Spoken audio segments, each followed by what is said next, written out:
Ceci est l'histoire d'un homme noir gambien qui a passé 40 ans à travailler à l'étranger et qui, au moment de profiter enfin de la vie, s'est retrouvé prisonnier d'un corps qui ne lui obéit plus dans une maison qui n'a jamais été construite pour lui. L'histoire de l'oncle Moussa est un avertissement et une tragédie que trop d'Africains de la diaspora vont vivre. Il s'appelait oncle Moussa. Pendant 40 ans, il a vécu aux États-Unis, faisant des petits boulots, économisant dollar par dollar pour un seul rêve, retourner au pays et vivre comme un roi dans une maison qu'il avait imaginée toute sa vie. Sa maison à Salagie, en Gambie, un bijou de 5 chambres, lui a pris 10 ans à construire.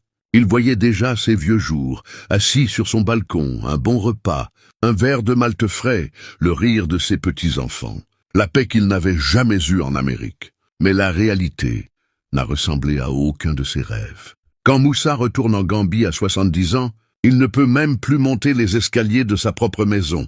Ses jambes tremblent, ses genoux le lâchent. Chaque marche est un combat. Il vit maintenant dans le salon du rez-de-chaussée, tandis que son gardien dort dans sa grande chambre principale à l'étage. Pourquoi? Parce qu'il lui faut 10 minutes, avec aide, pour atteindre l'étage. Ces 5 chambres sont toutes en hauteur, aucune au rez-de-chaussée. Il n'avait jamais imaginé qu'un jour, son propre corps deviendrait son obstacle.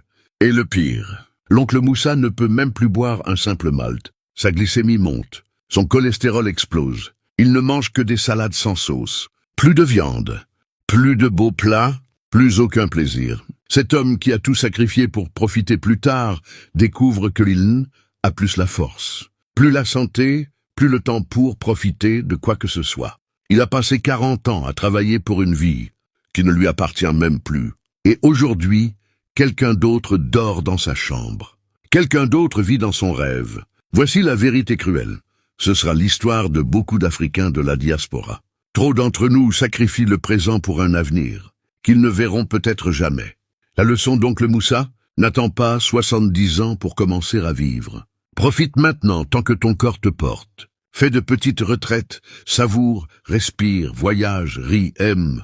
Parce qu'un jour tu réaliseras peut-être que la maison de tes rêves ne t'attendait pas. Elle attendait le temps de te dépasser.